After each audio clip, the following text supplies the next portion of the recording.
What's up, Autobiography family? Today, man, I got this Mazda CX-5, paint code 42S. It's like a brown metallic or something.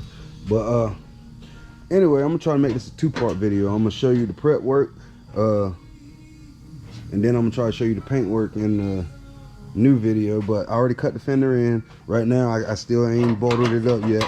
I just got it sitting there. So I'm gonna try to bolt it up, get all the gaps right, and then I'll walk y'all through on the sanding it and the taping it. And like I said in another video, I'll do the painting it.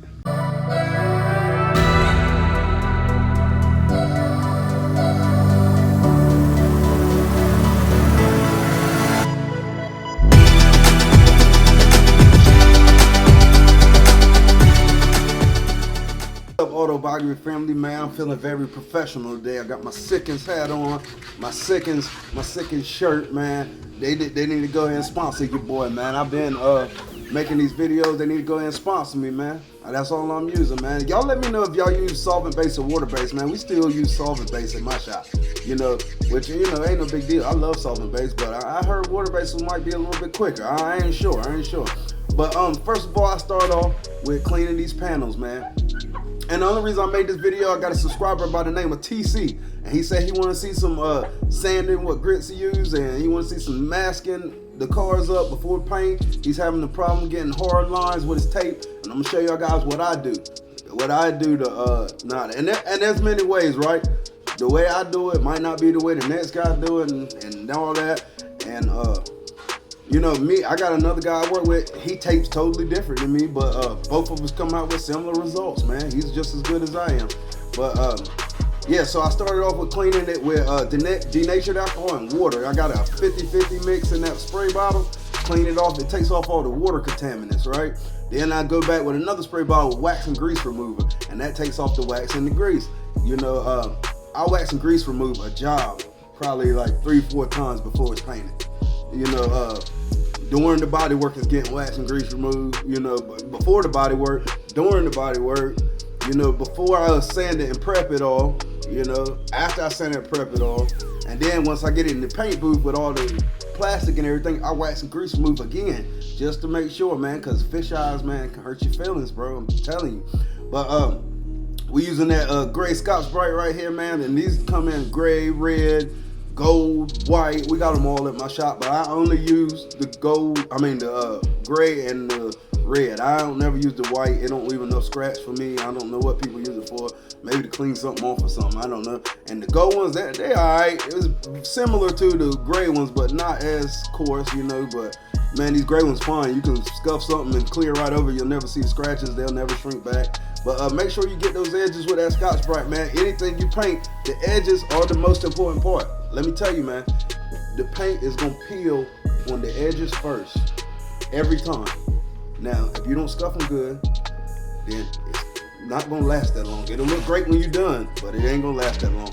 So first we're gonna start out with 600 grit on the orbital sander there, the DA, and it's a 6-inch DA with the hook and loop pad on it. Now the hook and loop pad gets an interface pad, which is just a soft pad, because you got to have that soft pad so you don't burn through those edges. Now I only use just sander for prepping, right? So when I'm doing body work and stuff, I'm using the flat stick it sander, you know, DA. I got 2 different DAs I use, you know. Well, I actually got way more, right? I got more. Got an 8-inch DA when I'm stripping hoods. I got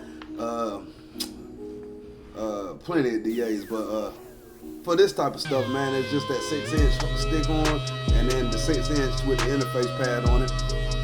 Now on that blend panel, 800 grit. Now every blend panel I do is 800 grit. I know some guys like the wet sand, some guys like to use 1000 grit. 800 grit has worked for me time and time again. Now if you're using water-based paint, I heard you got to go a little bit finer, like 1000 grit or something. I don't know, but I always use 800 grit. Now here's another trick I've learned. Now if you can look in the sanding dust, you see all these little spots that's still a little bit shiny, right? Now, some people say sand all that out because that's orange peel from the last paint job.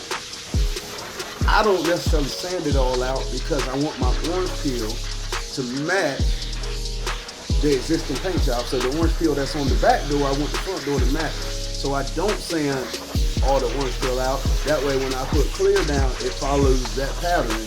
So it's a little bit easier to be unnoticeable that it's been painted. Now here's a trick I use, right? I fold that tape over. You see how I'm rolling that tape? We all roll something in our life a time or two, but yeah, something like that. So you just roll that tape, you know, and that will keep you from getting a hard edge. Now, I'm not the inventor of this trick. I learned this trick from my old guy, right? Now, the other guy I work with, he used foam tape. Now, I can leave a link in the description for some foam tape. I don't personally use foam tape. That stuff's expensive, even though I don't pay for it. My shop pays for it, but I just feel like it's easy to use this. And I've seen foam tape make a mess. You ever seen some old foam tape and you go to pull it and it's just crumpling and breaking in and it's falling all in your paint job? I've seen it make a mess, but for the most part, if you got a new box of foam tape, it ain't gonna do that. But yeah, so I roll that tape up, man. This how I'm not gonna get a hard line inside that fender there, because what happens is the paint hits that rolled edge and a little bit blow past it to make you know, it'll be like a little dry. It seems like it's dry clear cut. Once you finish painting, it seems like it's like clear cut that didn't get wet enough. Now, most people ain't gonna bother. They don't really care under the hood, because most time under the hood ain't really fully cleared anyway, right? But you know, if you wanted to, you can go in and take some little compound or some polish on a rag and give it a little hand rub, shine it all up, you know. But that definitely keeps you from getting a hard edge. See, that's that roll up again right there, man. And that's why I don't get a hard line under that. But if you did tape it with a hard line right there, you're gonna put the bumper there anyway, all right? Nobody will ever see it. I back tape that bottom of that fender, you know, and that'll keep paint off the fender liner and keep any dirt from coming out. It's a fender liner, right?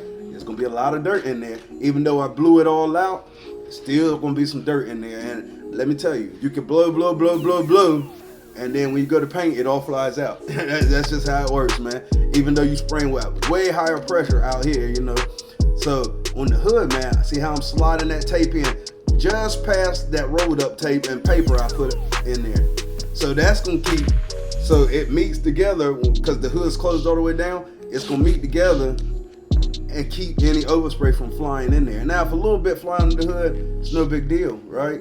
But you don't want too much, right? You don't want metallic flakes over all your black plastic under there, man. I got my coffee today, man. I'm a little turned up.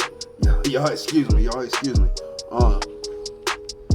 There you go again. That's that trick again. I rolled that tape again. Man, I do this on everything. When I got to paint a rocker, like a door, and I'm painting a rocker too, inside the door edge and all that, I use that same trick. Like I said, you can use foam tape, but if you don't have foam tape, you know, you're doing some side work, you went home working in your garage, you don't want to go spend the money for that box of foam tape because it ain't cheap, then you can use that trick.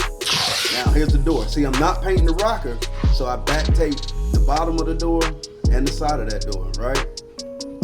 And that way, you know, it's all blocked in. So I don't want no paint to go in there, but I also don't want no dirt to come out. You understand what I'm saying? So taping, it serves two purposes. It locks dirt in, because there's, you know, door jambs is dirty. You know, people don't clean their car like you and I. Everybody ain't a car guy. Now look at how I tape this. I put the edge of the tape right on the top edge of that door, and I push it against the glass tight, and I push it down. I mean, the tape is like right on that edge, and I know it seems crazy. It don't seem like enough surface that the tape's gonna stick to, but trust me, it's gonna stick. I've been doing it for years. You know, like I said, some guys back tape up there, but I find that sometimes that back tape blows off. Now you got overspray all over the glass. This works every time, I promise. Try it out. If you don't like it, let me know. Leave it in the comments on how terrible I am. But I told you guys, man, I'm not really a painter, man. I'm not really a painter. Now, I love painting, man. I got all the expensive guns. I got the Iwatas and the Sadas and the DeVelvises, because I set out to be a painter in this game. But when I got to the shop I work at, they said, "You're not painting, man. We got a guy that paints." I said, "Okay, I learned body work." That's it for the sanding and the taping process. So I got to get it in the booth. That's why I didn't tape this back tape down. Usually I tape it down if it's the passenger door, but you got to open and close the door so you can move the car over to the booth. I'll just roll up some foam tape, put it in the door handle holes, and I'll get the plastic on it. And then I'll see you guys when it's time to paint this thing.